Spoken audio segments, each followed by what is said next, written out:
Welcome to the V Motivator. I'm Phil D'Agostino. For more information about me or my programs, go to my website at bemotivated.com, and that is B as in Bravo, E, motivated.com. Or write me directly at Phil, P-H-I-L, at bemotivated.com.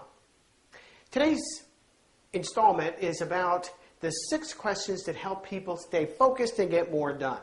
It is the first of a 3-part program. And in these 3 parts, what we're going to do is cover the first 3 questions today, the next 3 questions in the next installment, and then what is meant by certain terms I'm going to use today, coming up very soon. So we have 3 parts, and today is the first part of the 6 questions to help you stay focused and get more done. When you're in the workplace, or if you're dealing with your spouse or your kids or anybody, somewhere along the line, someone's going to come to you with a difficulty or a problem, and you're going to find yourself caught up with trying to fix things immediately. Well, sometimes things can be fixed immediately, but very often what it takes to do it well and to do it right is to take a step back and take a look at the situation a little differently from what the first blush might be.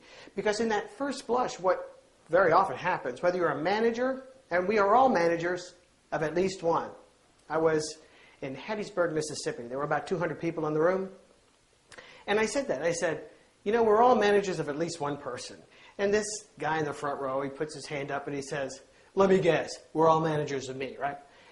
And I said, yeah, well, that's true, but no. We all manage at least our manager. We manage our wife and spouse. We manage our kids.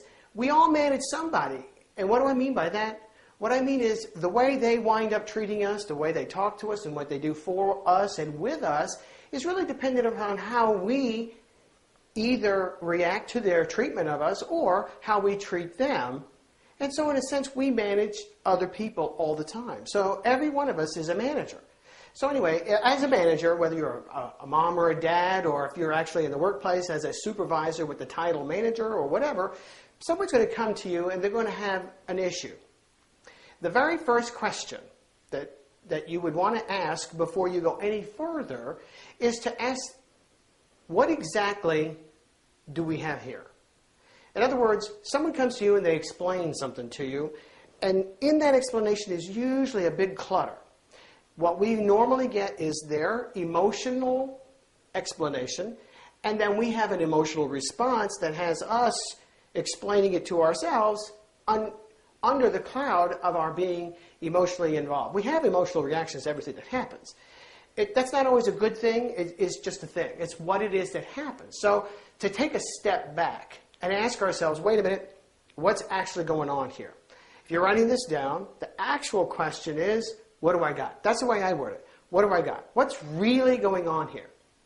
In installment number 3, I'm going to talk more about what's coming up right now, so be aware of that. But when I say, what do I got? What's really going on here? It's without interpretation, without metaphor, without verbs of being like am, is, are, was, were, and without all the little hang-on additional adverbs and adjectives that aren't necessary to explain the conditions. You want to stay away from words like. For example, somebody says, oh, she came in here like I did this, or she treats me like this, or he talks to me as though. The as and the like, of course, is a kind of a metaphor. So we want to stay away from metaphors. And she just, or he just. The word just, you got to get away from that, because the word just usually means you're interpreting what they're thinking. So we've got to get right down to just the facts. Remember that old dragnet thing? Just the facts, ma'am, just the facts? Just the facts. What exactly took place? Question number 1. What exactly is going on without metaphors, interpretations, verbs of being, like she is, you have to be careful about stuff like that too. And then without all the hangers-on like additional adverbs and adjectives that are not necessary. The word too, T-O-O, like as in too many, or she's just to this, or he's just to that. You have to be aware of those things. So take all of those things out of there. And then after you have now an explanation of what's really going on, without all of that stuff getting in the way, question number 2. Question number 2 is what I call the so what question. And if you're writing this down, put this down. So what? So what if this happened? What makes that a problem? What makes that a problem for me that these conditions take place? You see, if you're going to fix something, it isn't the conditions you're going to fix. You're really going to fix the condition that is expressed in this question. So what? So what if this happened? So what if she talked to me that way? So what if he told me that? So what if he did this? Or so what if she didn't do that? People do or don't do things all the time. The question is, what is it about that or a set of conditions, things that are going on in the workplace or things that are going on around you that make it a problem for you? Why do we need to do something? If you're writing things down, which I hope you are, here's one to write down. Just because you're doing something I don't like doesn't mean you're now obligated to do something. Now that's a very, very striking statement that a lot of people don't like. But the bottom line is, until we really fully understand the so what of what we are looking at, we don't really know what to do next. What to do next comes from question number 3, though. Question number 3. What do I want instead? When someone comes to you, especially in a conflict situation or in a negotiation situation of some kind, or if there's a problem going on in the workplace, home, or wherever this happens to be, and they come to you and they say, this is going on and I don't like it and here's why. Well, okay, does that mean that the responsibility is mine now to find a fix? The answer to me, at least in my view, is no. The answer to what then would fix it comes from the person who has the problem.